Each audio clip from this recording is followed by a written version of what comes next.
I'm hearing people talk about the Democrats ought to seize this moment as for the midterms. And I am very concerned that Democratic policymakers and elected officials who are pursuing reelection and the consultants who guide those campaigns, I am very concerned that they are so weak-kneed about what is going to get Democrats back in power that they may be willing to co-opt this whole storyline of Epstein and release the files. And I think that would be a death-ridden mistake and put the nail in the coffin to whether or not there is an opposition party to be spoken of after these midterm elections take place. Really? Wow. I don't know that I disagree with that, but I think it's a bad calculation. I think that if they are to rest their laurels on just releasing the files, then yes.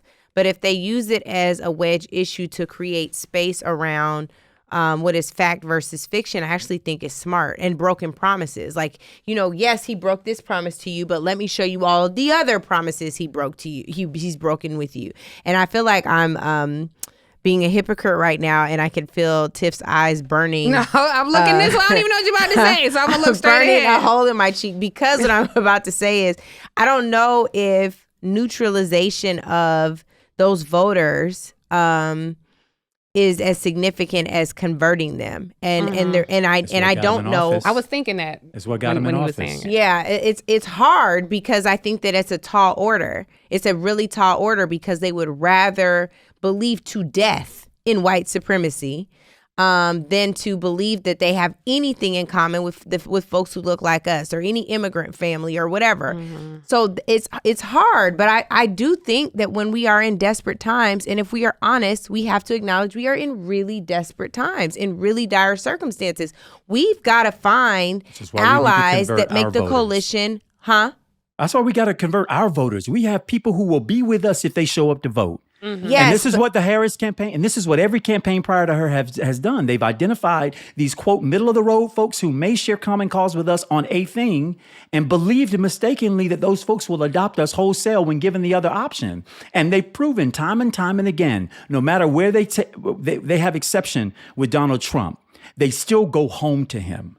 And so if we're talking about limited resources and how to spend those, I would never, ever suggest that a Democratic campaign take their precious resources and target them toward what they think is this maybe movable middle of people who are now disrupted by a broken promise over Epstein and convert them to their voters. If you're going to convert voters, go to the black voters down the street and the Latino voters and the white liberal voters who have checked out of the process and are choosing not to show up, and give them a reason to show up. I agree with that. The message that they deliver on healthcare, on this big ass bad bill that has created the largest shift in wealth that we have ever seen in the history of the United States, creating one so large that the people who built the pyramids and the pharaohs themselves had a less divide and wealth than we do today between our oligarchs. Now that's a and good what talking working point. people Did have. you create that? I like that. That's a good one. But that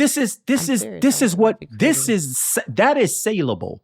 Talk about the stuff that the majority of Americans disagree with, both Trump voters and the middle of the road voters and Democrats. And that's the bill that they just passed that's going to put all us in the poorhouse before we know it. Saying about that? Well, here's the only thing I'm saying. I hear that. I agree with that. I'm not saying take your money, Democratic candidate X, and spend it on Epstein. What I'm suggesting is that we don't let this pass by, though, either, because if the roles are reversed, and this was the Democratic Party doing this, they would want a special committee, and they should do that. They should do some of that. Sure. But I'm not saying don't spend $1 on it. Talking heads should be talking about it. Like, what is there to hide? I'm not saying that there is anything, but you call into doubt everything that they are sitting with, every promise that he's broken. And this is one of many. Emphasize this one is one of many, and then name 5 or 6 others. Just from a strategic standpoint, that is smart, because at some point, you would think they have to start seeing the lie for what it is. It didn't work, even though he was in office from 16 to 20, didn't work, or 17 to 20 didn't work. They didn't buy it. I don't know why they didn't buy it. They forgave it.